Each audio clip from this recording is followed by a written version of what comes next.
இதுவும் காலுக்காகவும் ஒரு நாள் உணவு தேடி காணில இருந்து பறந்து போய்கிட்டே இருந்தாங்க.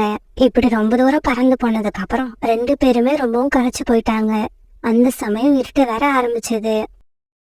தொடர்ந்து பறக்க முடியாதால சோனாக்குருவியும் காலுக்காகவும் ஒரு மரத்தடியில ஓய்வெடுக்கிறதுக்காக உட்கார்ந்தாங்க. சோனா, நான் ரொம்பவும் களைச்சு போயிருக்கேன். இதுக்கப்புறம் நான் ஏதாவது சாப்பிட்டாதான் என்னால இங்க இருந்து பறக்க முடியும். காலண்ணா, இது வரைக்கும் நமக்கு உணவு கிடைக்கல. இப்ப ராத்திரி வேற ஆயிடுச்சு. இதுக்கப்புறம் நமக்கு உணவு கிடைக்கும்னு தோணல. இன்னைக்கு அநேகமா பட்னியாதான் படுக்கணும்னு நினைக்கிறேன். சோனா, என்னால அது முடியாது. எனக்கு நினைவு தெரிஞ்ச நாள்ல இருந்து சாப்பிடாம நான் படுத்ததே கிடையாது. அப்படி படுத்தாலும் எனக்கு தூக்கம் வராது. இப்படி சோனா குருவியும் காலுக்காகவும் பேசிக்கிட்டு இருக்காத அங்க இருந்த மரம் கேட்டுக்கிட்டே இருந்தது. பிறகு கொஞ்ச நேரம் கழிச்சு அந்த மரம் அவங்க கிட்ட இப்படி பேச ஆரம்பிச்சது. ஆமா, நீங்க 2 பேரும் பசியா இருக்கீங்களா? உங்களுக்கு உணவு தேவைப்படுதா? ஆமா மரண்ணா, நான் ரொம்ப பசியா இருக்கோம். காலையில இருந்து உணவு தேடுறோம். ஆனா எங்களுக்கு எதுவுமே கிடைக்கல. உணவு எங்க கிடைக்கும்னு உங்களுக்கு தெரியுமா?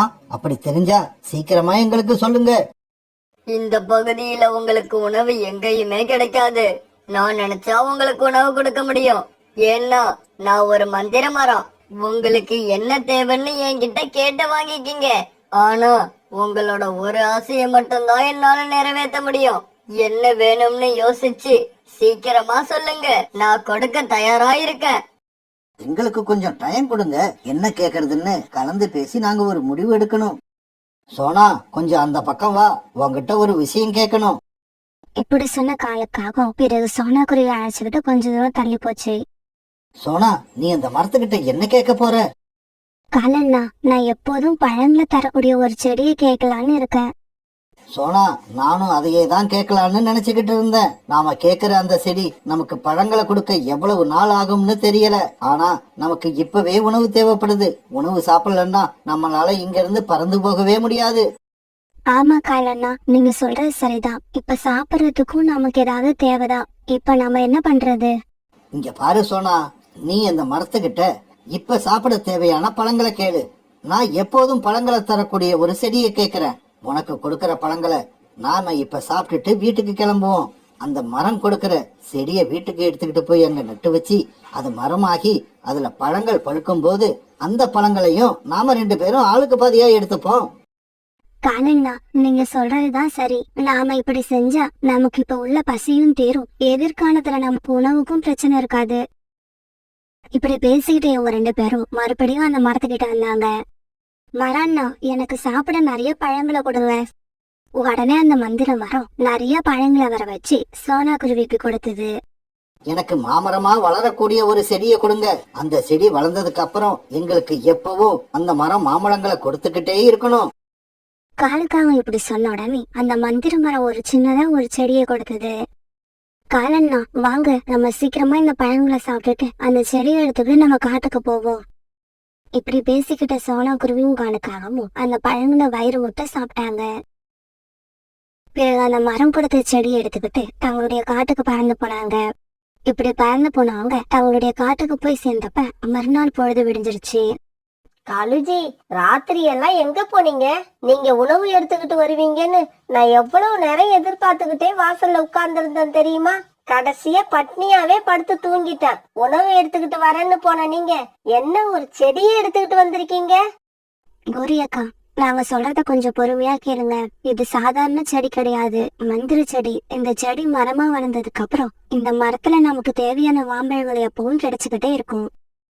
பிறகு எல்லாரும் சேர்ந்து நிலத்துல சின்னதா ஒரு குழிய தோண்டி அதுல அந்த செடியை நட்டு வச்சாங்க. இப்படி நட்டு வச்ச செடிய இவங்க 3 பேரும் பாத்துக்கிட்டு இருக்க அந்த செடி திடீர்னு ஒரு பெரிய மரமா வளர்ந்துருச்சு. சோனா, நாம எடுத்துக்கிட்டு வந்த மந்திர செடி உடனே மரமா வளர்ந்துருச்சு. அதுல மாம்பழங்களும் காய்க்க ஆரம்பிச்சிருச்சு. ஆமா காலண்ணா, இதுக்கப்புறம் நம்ம உணவுக்கு பழையபடி கஷ்டப்பட வேண்டியதில்ல. நம்ம வாழ்க்கை சந்தோஷமா இருக்க போகுது. காலுஜி, நேத்து நைட்டு சாப்பிடாம படுத்துட்டேன். அதனால எனக்கு ரொம்ப பசிக்குது. இப்படி சொன்ன கோரிக்காக மாமரத்துல பழுத்திருந்த ஒரு மாம்பழத்தை சாப்பிட்டு பார்த்தது. ஆஹா, என்ன ருசி, என்ன ருசி! காலுஜி, இப்படி ஒரு மாம்பழத்தை யாருமே சாப்பிட்டு இருக்க மாட்டாங்க. அப்படி ஒரு ருசி. அப்புறம் காலுஜி, இந்த அதிசய மாமரம் உங்களுக்கு எப்படி கிடைச்சது? கோரிக்காக இப்படி கேட்ட உடனே காலுக்காக நடந்தது எல்லாத்தையும் சொல்லுச்சு. அந்த மரம் எங்களை பார்த்து தேவையானதை கேட்க சொல்லிச்சு. சோனா குருவி உடனே சாப்பிடறதுக்கான பழங்களை கேட்டுச்சு. ஆனா நான் அப்படி கேட்கல. பழங்களை எப்பவும் கொடுக்கக்கூடிய செடியை கேட்டு வாங்கிக்கிட்டேன். காலுஜி, நீங்க உங்க வாழ்க்கையில இன்னைக்குதான் புத்திசாலித்தனமா ஒரு காரியம் பண்ணிருக்கீங்க. சோனா மாதிரி முட்டாள்தனமா சாப்பிடறதுக்கு பழங்களை கேட்காம காலங்காலமா நமக்கு உபயோகப்படுற மாதிரி ஒரு செடியை கேட்டு வாங்கியிருக்கீங்க. கோரி அக்கா, நீங்க சொல்றது தப்பு. இந்த மரத்துல எனக்கும் சரி பாதி பங்கு இருக்கு. என்ன உடனே சாப்பிடுற மாதிரி பழங்களை கேட்க சொன்னதே காலண்ணா தான். காலண்ணா, என்ன பேசாம நிக்கிறீங்க? என்ன நடந்ததுன்னு தெளிவா சொல்லுங்க. இதுல சொல்றதுக்கு என்ன இருக்கு சோனா? நீ இப்ப ஆத்திரப்பட்டு என்ன பண்றது? அந்த மரத்துக்கிட்ட கேட்கும் போதே என்ன மாதிரி யோசிச்சு புத்திசாலித்தனமா கேட்டிருக்கணும். சரி, அதை விடு. இதுக்கப்புறம் உனக்கு என்னைக்காவது இப்படி ஒரு சந்தர்ப்பம் கிடைச்சா அப்பவாவது புத்திசாலித்தனமா நடந்துக்க. காலண்ணா, நீங்க பண்றது பெரிய தப்பு, நம்பிக்கை துரோகம்.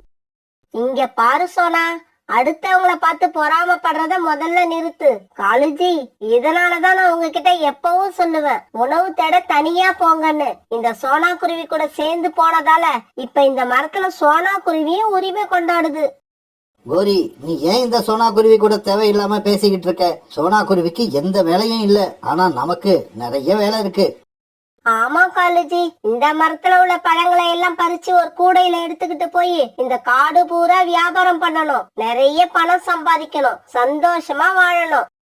காலண்ணா, கோரி அக்கா, நீங்க 2 பேரும் ரொம்ப கெட்டவங்க, பேராசை பிடிச்சவங்கன்னு எனக்கு இப்ப தெரிஞ்சு போச்சு. நீங்க 2 பேரும் சேர்ந்து இப்ப பெரிய தவறு பண்றீங்க. இதுக்கான தண்டனைய நீங்க கண்டிப்பா இன்னைக்கு இல்லாட்டியும் என்னைக்காவது ஒரு நாள் அனுபவிப்பீங்க. இப்படி சொன்ன சோனா குருவி அழுதுகிட்டே அந்த இடத்த விட்டு பறந்து போச்சு.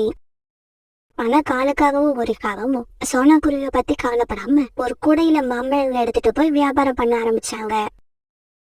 இப்படியே சில நாட்கள் நகர்ந்துச்சு. அம்மா, எனக்கு இந்த காஞ்சி போன தானியங்களை சாப்பிட்டு சாப்பிட்டு அழுத்து போயிடுச்சு. காலு உங்களோட வீட்டு தோட்டத்துல ஒரு மாமரம் இருக்குன்னு கேள்விப்பட்டேன். அதுல நிறைய இனிப்பான பழங்கள் இருக்கும். அந்த மரத்துல இருந்து ஒரு மாம்பழத்தை எடுத்துக்கிட்டு வாங்க. பியூட்டி, அந்த காங்கள் ரொம்பவும் கெட்ட எண்ணம் கொண்டவங்க, என்னை ஏமாத்தினவங்க. அதனால அவங்க கிட்ட கேட்டு வாங்கி நம்ம எதையும் சாப்பிடக்கூடாது. நீ கவலைப்படாம இரு. இன்னைக்கு கண்டிப்பா அம்மா உனக்காக பழங்களை கொண்டு வர முயற்சி பண்றேன். இப்படி சொன்ன சோனா குருவி பிறகு உணவு இடத்துக்காக பறந்து போச்சு. இப்படி ரொம்ப தூரம் பறந்து போன சோனா குருவி உடல் களைச்சு போனதால ஓய்வெடுக்க ஒரு இடத்துல உட்கார்ந்தது.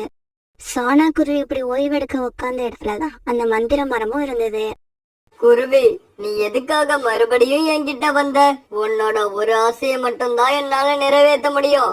உன்னோட ஆசையை நான் ஏற்கனவே நிறைவேற்றி வச்சுட்டேன். மரண்ணா, நீங்க ஒரு தடவை தான் ஆசையை நிறைவேற்றி வைப்பீங்கன்னு எனக்கு நல்லா தெரியும். நான் இப்போ உங்களை பார்க்க வரல, உணவு தேடி வந்தேன். எங்கேயும் உணவு கிடைக்காததால இவ்வளவு தூரம் வர வேண்டியாயிடுச்சு. என்னது, உணவு தேட வந்தியா? நான் தான் உன் நண்பனான காகத்துக்கிட்ட எப்பவும் பழங்களை தரக்கூடிய மரத்தை கொடுத்திருந்தானே, அந்த மரம் என்ன ஆச்சு? அந்த மரம் இப்படி கேட்ட உடனே சோனா குருவி அந்த காங்கள் 2 பேரும் சேர்ந்து தன்னை ஏமாத்தினதை பத்தி அந்த மரத்துக்கிட்ட அழுதுகிட்டே சொல்லுச்சு. அந்த காகங்கள் இவ்வளவு மோசமானவங்களா?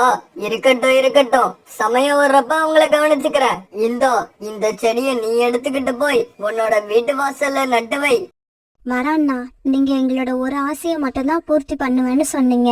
இப்ப எப்படி எனக்கு இன்னொரு செடியையும் கொடுத்திருக்கீங்க? குருவி, இந்த செடிய நீ கேட்டு நான் கொடுக்கல, என்னோட விருப்பப்படி நானா கொடுத்தது. எனக்கு பிடிச்ச மாதிரி நல்ல உள்ளம் கொண்டவங்களுக்கு நான் எவ்வளவு வேணாலும் உதவி செய்வேன். மரண்ணா, எனக்கு இந்த உதவி செஞ்ச உங்களுக்கு ரொம்ப நன்றி. வீட்டுல என்னுடைய பொண்ணு பசியில இருப்பா, நான் உடனே போய் ஆகணும். இப்படி சொன்ன சோனா குருவி பிறகு அந்த செடியை எடுத்துக்கிட்டு தன்னோட வீட்டுக்கு பறந்து போச்சு. தன்னோட வீட்டு வாசல்ல சின்னதா ஒரு குழிய தோண்டி சோனா குருவி அந்த செடியை அங்க நட்டு வச்சது. அந்த செடியை நட்டு வச்ச கொஞ்ச நேரத்துல அந்த செடி பெரிய மரமா வளர ஆரம்பிச்சது. இப்படி வளர்ந்தது மட்டும் இல்ல, அந்த செடியில விதவிதமான பழங்கள் காய்ச்சி தொங்க ஆரம்பிச்சது. இத பார்த்துட்டு சோனா குருவியும் பியூட்டியும் ரொம்ப சந்தோஷமானாங்க. பிறகு அந்த மரத்துல தங்களுக்கு விருப்பமான பழங்களை சாப்பிட ஆரம்பிச்சாங்க. ஒரு நாள் அந்த காகங்கள் கிட்ட வழக்கமா மாம்பழங்களை வாங்கிட்டு போற கழுகு வந்தது. காகங்களே, என்னோட பையனுக்கு நாளைக்கு கல்யாணம். அந்த கல்யாணத்துக்கு வரவங்க எல்லாருக்கும் மாம்பழங்களை கொடுக்க ஆசைப்படுறேன். அதனால எனக்கு 200 மாம்பழங்கள் தேவைப்படுது. அப்புறம் அந்த மாம்பழங்கள் நல்ல சுவையா இருக்கணும். கழுகக்கா, நீங்க அதை பத்தி கவலைப்படாதீங்க. நல்ல ருசியான மாம்பழங்களை செலக்ட் பண்ணி உங்க வீட்டுக்கு நாங்க அனுப்பி வைக்கிறோம். பிறகு மறுநாள் கழுகு வீட்டுல நடந்த கல்யாணத்துக்கு வந்தவங்க எல்லாருக்கும் காங்கல் கொடுத்த மாம்பழத்தை சாப்பிட கொடுத்தாங்க. காங்கனோட கெட்ட எண்ணத்தை புரிஞ்சுக்கிட்ட அந்த அதிசய மரம் காங்கனோட மாமரத்துல இருந்த எல்லா மாம்பழங்களையும் கசப்பு சுவையுடையதான் மாத்தி இருந்தது. இத பத்தி தெரியாத காங்கல் கழுகக்கா வீட்டு கல்யாணத்துக்கு அந்த கசப்பு மாம்பழத்தை தான் அனுப்பி வச்சிருந்தாங்க. என்ன இது, மாம்பழம் இவ்வளவு கசப்பா இருக்கு? கழுகு வீட்டு விருந்து ரொம்ப நல்லா இருக்கும்னு நினைச்சு வந்தேன். நானும் அப்படிதான் நினைச்சு வந்தேன். ஆனா இங்க வந்து பார்த்தா ரொம்ப கேவலமா இருக்கு. இப்படி விருந்துக்கு வந்தவங்க எல்லாரும் கழுகு பத்தி கேவலமா பேச கழுகுக்கு காங்கல் மேல கோபமா வந்தது. இப்படி கோபம் வந்த கழுகு காங்கல் வீட்டுக்கு போய் காங்கல் மேல பாஞ்சு அடிக்க ஆரம்பிச்சது.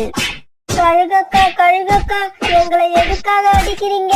கழுகக்கா, கழுகக்கா, எங்களை அடிக்கிறதுக்கு உங்களுக்கு எல்லா உரிமையும் இருக்கு. ஆனா எதுக்காக அடிக்கிறீங்கன்னு சொல்லிட்டு அடிங்க. ஏய் காகங்களே, என் பையனோட கல்யாண விருந்துல கொடுக்க வேண்டிய மாம்பழம்னு சொல்லியும் கசப்பான மாம்பழங்களை அனுப்பி வச்சவங்கள இன்னும் அடிச்சு துவைக்கணும் போல இருக்கு. இப்படி சொல்லிட்டு கழுகு அங்கிருந்து பறந்து போனதும் காகங்கள் 2 பேரும் தங்களுடைய மாமரத்துக்கு போய் மாம்பழங்களை சாப்பிட்டு பார்த்தாங்க.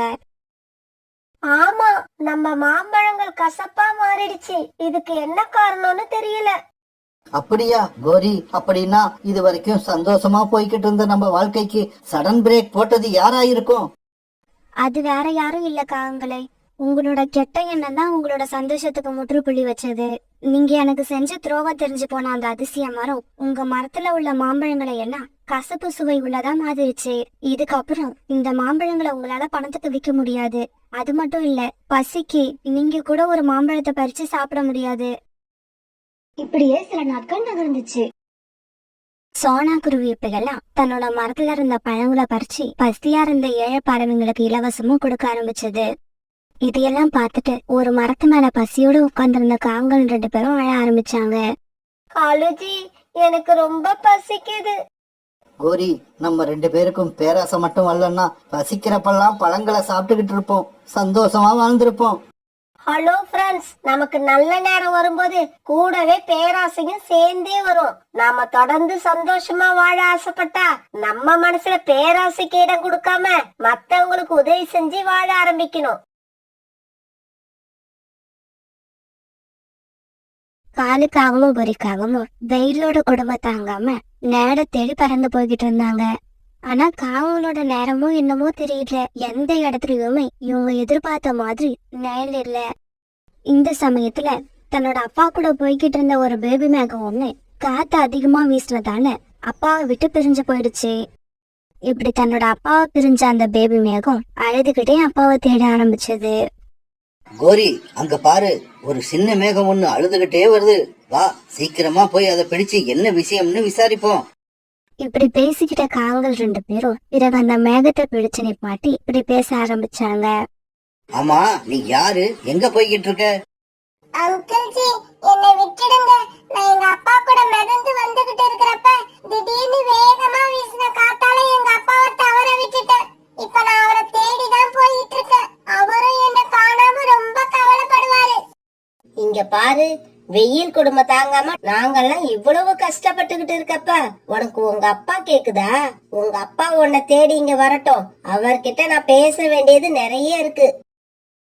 பிறகு காணுக்காகவும் பொறிக்காகவும் சேர்ந்து அங்கிருந்த ஒரு கைத்தை எடுத்து அந்த மேகத்தை தட்டி போட்டாங்க. பிறகு கொஞ்ச நேரத்துல தன்னுடைய குழந்தைய தேடிட்டு வந்த அப்பா மேகம் காங்கல் கிட்ட தன்னோட குழந்தை இருக்கிறத பார்த்துட்டு அங்க வந்துச்சு.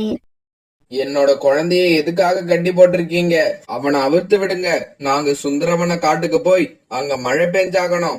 இங்க பாரு, வெயிலால நாங்க ரொம்ப கஷ்டப்படுறோம். நீ எங்க காட்டுல மழை பெய்யாத வரைக்கும் உன்னோட குழந்தைய நாங்க விட மாட்டோம்.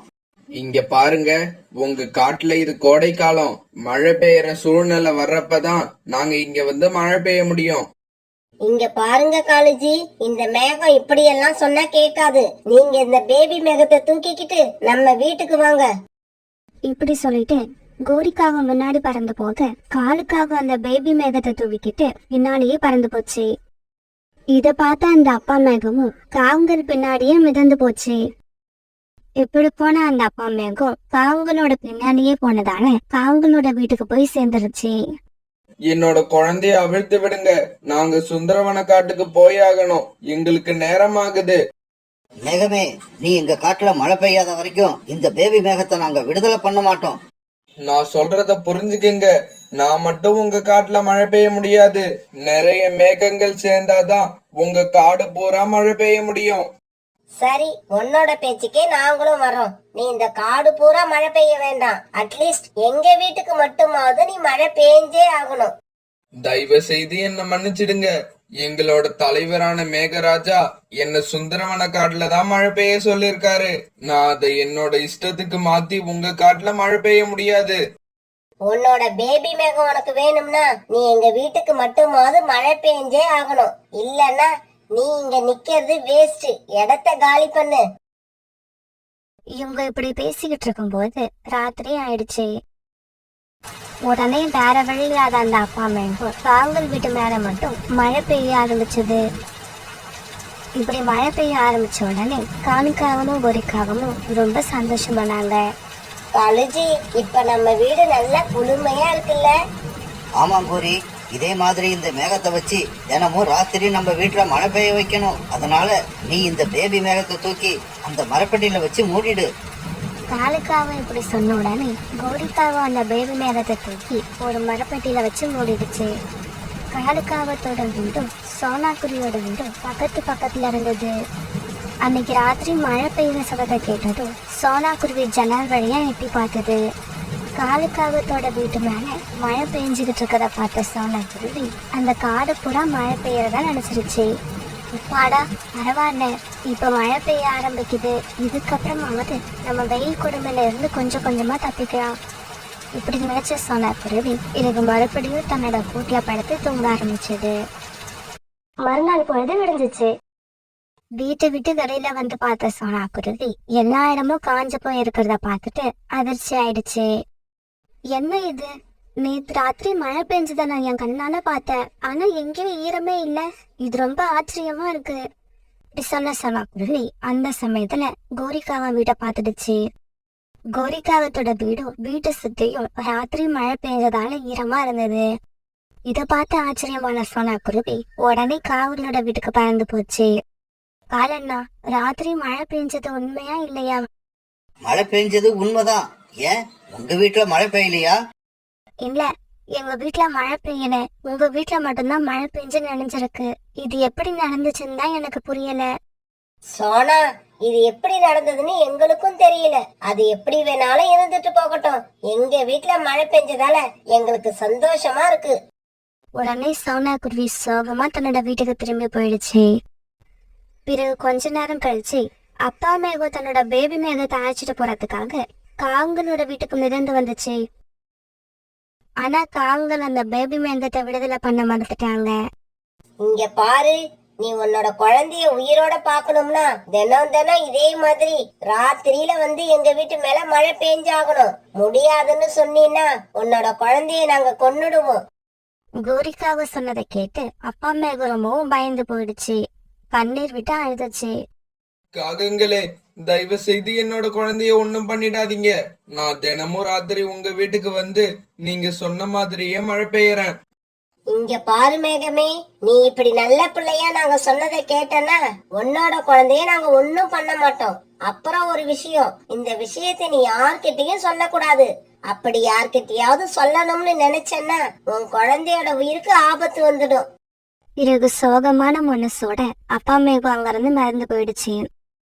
பிறகு காங்கள் சொன்ன மாதிரி தினமும் ராத்திரி அந்த அப்பா மேகம் காவங்களோட வீட்டுக்கு வந்து மழை பெய்ய ஆரம்பிச்சது.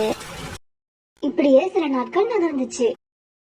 இப்படி தொடர்ந்து மழை பெய்ஞ்சதால காவங்களோட வீடு இருந்த மாமரத்துல இப்ப பூக்கள் பூத்து காய்கள் காய்க்க ஆரம்பிச்சது. அந்த காய்கள் எல்லாம் கொஞ்ச நாள்லயே பழமாவும் மாறிடுச்சு. காலுஜி, இங்க பாத்தீங்களா, நாம வீடு கட்டி இருக்கிற மரத்துல இப்ப மாம்பழங்கள் பழுக்க ஆரம்பிச்சிருச்சு. இந்த பேபி மேகம் நம்ம கிட்ட இருக்கிறதால நமக்கு நிறைய நன்மைகள் நடக்குது. ஆமா கோரி, அதனாலதான் சொல்றேன், அந்த பேபி மேகத்தை நாம எப்பவுமே விடுதலை பண்ண கூடாது. காவங்களோட வீட்டுல மட்டும் ராத்திரி மழை பெய்யுற விஷயம் கொஞ்சம் கொஞ்சமா அந்த காட்டுல உள்ள பறவைகள் எல்லாருக்கும் தெரிய ஆரம்பிச்சிருச்சு. ஆனா அதுக்கான காரணம் தான் யாருக்கும் தெரியல. சோனா, இது எப்படின்னு தெரியல. தினமும் ராத்திரி காகங்களோட வீட்ல மட்டும் மழை பெய்யுது. ஆனா நம்ம காடு எப்போதும் போல வறண்டு கிடக்கு. புறாண்ணா, இந்த விஷயம் எனக்கு ஏற்கனவே தெரியும். தெரிஞ்சு என்ன பண்றது? நம்மளால எதுவும் பண்ண முடியாது. ஏன்னா மழை பெய்யுற விஷயம் இயற்கையானது. அதனால இதுல காவலோட சூழ்ச்சி எதுவும் இருக்காதுன்னு நினைக்கிறேன். அது எப்படியோ தினமும் மழை பெஞ்சதால காகங்கள் வீடு கட்டி இருக்கிற மாமரத்துல இப்ப மாம்பழங்கள் பழுத்திருக்கு. வாங்க அந்த மாம்பழங்களை பறிச்சு சாப்பிட்டுட்டு நம்ம பசிய போக்கிப்போம். ஆமா, நான் கூட பார்த்தேன். நாம இப்பவே போய் அந்த காகங்கள் கிட்ட கேட்டு மாம்பழங்களை சாப்பிட்டுட்டு வருவோம். இப்படி பேசிக்கிட்ட சோனா, குருவி, புறா, ரிட்டாக்கி இவங்க 3 பேரும் காவலோட வீட்டை நோக்கி பறந்து போனாங்க. கோரி, இந்த வருஷம் நம்ம காட்டுல என்ன நடக்குதுன்னு புரிஞ்சிக்கவே முடியல. இந்த காடே காஞ்சி போய் கிடக்கு. ஆனா உங்க வீட்டுக்கு மட்டும் மழை பெய்யுது.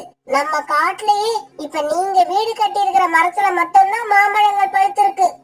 ரீட்டா, எங்க மரத்துல மாம்பழங்கள் காய்ச்சி இருக்கிற விஷயத்த சொல்லதான் இவ்வளவு தூரம் வந்தீங்களா? இது எங்களுக்கு ஏற்கனவே தெரியும். இடத்த காலி பண்ணுங்க. இங்க பாரு கோரி, 2 நாளா எங்களுக்கு எந்த உணவும் கிடைக்கல. அதனால எங்களுக்கு ஆளுக்கு ஒரு மாம்பழம் கொடுங்க. நாங்களும் எங்களோட குழந்தைங்களும் அதை சாப்பிட்டு பசிய போக்கிப்போம். இங்க பாரு புறா, இப்படியெல்லாம் பாவமா பேசினா நான் இறக்கப்படுவேன்னு நினைச்சியா? இந்த கோரி கிட்ட இறக்கங்கிறதே கிடையாது. நீங்க எப்படிதான் கேட்டாலும் எங்க கிட்ட இருந்து நீங்க மாம்பழங்களை வாங்கவே முடியாது. அத முதல்ல தெரிஞ்சுக்கோங்க. கோரி அக்கா, கொஞ்சம் தயவு பண்ணுங்க. எங்க நிலைமைய கொஞ்சம் நினைச்சு பாருங்க. எங்களுக்கு ஆளுக்கு ஒரு மாம்பழம் வேண்டாம், ஒரே ஒரு மாம்பழம் கொடுங்க. அதை நாங்க 3 பேரும் ஆளுக்கு கொஞ்சமா எடுத்துக்கிறோம். இங்க பாரு சோனா, நீங்க எல்லாம் என்ன பாவம் பண்ணினீங்களோ தெரியல. அதனாலதான் உங்க வீட்ல எல்லாம் மழை பெய்ய மாட்டேங்குது. போங்க போங்க. இதுக்கப்புறமாவது இந்த மாதிரி இத குடு அத குடுன்னு கேட்டு அடுத்தவங்களுக்கு தொல்லை கொடுக்காதீங்க. எங்களை மாதிரி யாருக்கும் தொல்லை கொடுக்காம வாழ கத்துக்கோங்க. இங்க பாருங்க, நீங்களா இடத்த காலி பண்றீங்களா இல்ல நான் குச்சி எடுத்துக்கிட்டு வந்து அடிச்சு விரட்டட்டுமா? காங்கள் இப்படி இறக்கமே இல்லாம பேசின உடனே சோனா, குருவி, புறா, ரிட்டாக்கிளி இவங்க 3 பேரும் அந்த இடத்தை விட்டு கிளம்பி உணவு தேட போனாங்க. இப்படி ரொம்ப தூரம் பறந்து போன இவங்களுக்கு எந்த உணவுமே கிடைக்கல. அதனால சோர்ந்து போன இவங்க 3 பேரும் ஒரு மரத்து மேல உட்கார்ந்தாங்க. அந்த சமயத்துல அங்க அழுதுகிட்டு இருந்த அப்பா மேகத்தை இவங்க பாத்துட்டாங்க. உடனே 3 பேரும் அழுதுகிட்டு இருக்க அந்த அப்பா மேகத்துக்கிட்ட போனாங்க. மேகண்ணா, ஏன் அழுவுறீங்க? என்ன ஆச்சு? இல்ல, என்னால எதுவும் சொல்ல முடியாது. நான் உங்ககிட்ட உண்மையை சொன்னா என்னோட குழந்தைய அந்த காகங்கள் கொன்னுடுவாங்க. இங்க பாரு மேகமே, உனக்கு என்ன பிரச்சனைன்னு நீ எங்க கிட்ட சொன்னாதான் அதுல இருந்து நீ வெளியே வர்றதுக்கான வழியை எங்களால சொல்ல முடியும். இப்படி காகங்களுக்கு பயந்து எங்க கிட்ட உண்மையை சொல்லலன்னா நீ கடைசி வரைக்கும் இப்படி அழுதுகிட்டே இருக்க வேண்டியதுதான். உடனே கொஞ்சம் தைரியம் வந்த அந்த அப்பா மேகம் நடந்த எல்லாத்தையும் அவங்க கிட்ட சொல்ல ஆரம்பிச்சது. என்னோட குழந்தை உயிரை காப்பாத்துறதுக்காக தான் நான் தினமும் ராத்திரியில அந்த காகங்கள் வீட்டுல மட்டும் மழை பெய்யறேன். அப்பா மேகம் சொன்னது எல்லாத்தையும் கேட்டுட்டு சோனா, குருவி, புறா, ரிட்டாக்கிளி இவங்க எல்லாருக்குமே ரொம்ப கோபம் வந்தது. இந்த காகங்கள் செஞ்ச தவறுக்கு அவங்களுக்கு சரியான தண்டனை கிடைக்கணும். அதுக்கு ஒரே வழிதான் இருக்கு. மேகமே, நீ எங்க கூட வா. பருந்து மகாராஜாவை பார்த்து நடந்தது எல்லாத்தையும் சொல்லுவோம். பிறகு சோனா, குருவி, புறா, ரிட்டாக்கிளி அந்த அப்பா மேகம் இவங்க 4 பேரும் பருந்து மகாராஜாவோட அரண்மனைக்கு பறந்து போனாங்க. பருந்து மகாராஜா நடந்த கதை எல்லாத்தையும் கேட்டு அந்த அப்பா மேகத்து மேல ரொம்பவும் இறக்கப்பட்டாரு. மேகமே, கவலைப்படாத. உன்னோட குழந்தைய எந்த ஆபத்தும் இல்லாம உன் கூட சேர்த்து வைக்க வேண்டியது என்னோட பொறுப்பு. இப்படி சொன்ன பருந்து மகாராஜா உடனே ஆந்தை வீரர்களை அந்த பறவைகள் கூட அனுப்பி வச்சாரு. இப்படி வந்த ஆந்தை வீரர்கள் காங்களோட வீட்டுக்குள்ள சிறப்பட்டு கிடந்த பேபி மேகத்தை விடுதலை பண்ணாங்க. உடனே அந்த பேபி மேகம் தன்னோட அப்பா மேகத்துக்குள்ள போய் சேர்ந்துருச்சு. இத பார்த்துட்டு சோனா, குருவி, புறா, ரிட்டாக்கிளி இவங்க எல்லாருமே ரொம்ப சந்தோஷமானாங்க. பிறகு இவங்களுக்கு எல்லாம் நன்றி சொல்லிட்டு அப்பா மேகமும் அந்த பேபி மேகமும் அந்த இடத்தை விட்டு மிதந்து போனாங்க. காலக்காகத்தையும் கோரிக்காகத்தையும் ஆந்த வீரர்கள் கைது பண்ணி பரந்து ராஜாவோட அரண்மனைக்கு அழைச்சிட்டு போனாங்க. வீரர்களே, ஒரு அப்பா மேகத்தை ரொம்பவும் துன்புறுத்தி அது தினமும் தன்னோட வீட்டுல வந்து மழை பெய்ய வச்சு அதுல சந்தோஷமா இருந்த இந்த காகங்கள் 2 பேருக்கும் இந்த தடவை நான் வழக்கமா கொடுக்கிற ஜெயில் தண்டனைய கொடுக்க போறது கிடையாது. அப்பாடா, இப்பதான் எனக்கு நிம்மதியா இருக்கு. காலுஜி, இந்த பருந்து மகாராஜா ரொம்ப நல்லவர் ஆயிட்டாரு. அநேகமா நம்மளை இப்ப விடுதலை பண்ணிடுவார்னு நினைக்கிறேன். கோரி, அவசரப்படாத. வீரர்களே, இந்த 2 காகங்களையும் பிடிச்சு கொண்டு போய் இந்த காட்டுலயே அதிகமா எந்த இடத்துல வெயில் அடிக்குதோ அந்த இடத்துல கட்டி போட்டு வைங்க. இவங்க மேல கொஞ்சம் கூட நிழலே படக்கூடாது. பருந்து மகாராஜாவோட ஆணைப்படி ஆந்தை வீரர்களும் அவர் சொன்ன மாதிரி அதிகமா வெயில் அடிக்கிற இடமா தேடி கண்டுபிடிச்சு காலுக்காகத்தையும் கோரிக்காகத்தையும் அங்க கொண்டு போய் கட்டி போட்டாங்க. காலுஜி, இவ்வளவு நாளா அப்பா மேகத்தை மழை பெய்ய வச்சு வீட்டுல சுகமா இருந்த எனக்கு இந்த வெயில்ல நிக்கிறது ரொம்பவும் கஷ்டத்தை கொடுக்குது. கோரி, அடுத்தவங்களை துன்பப்படுத்தி அதுல சந்தோஷத்தை அனுபவிக்கிறவங்க எல்லாருமே என்னைக்காவது ஒரு நாள் இந்த மாதிரி கஷ்டத்தை அனுபவிச்சுதான் ஆகணும்.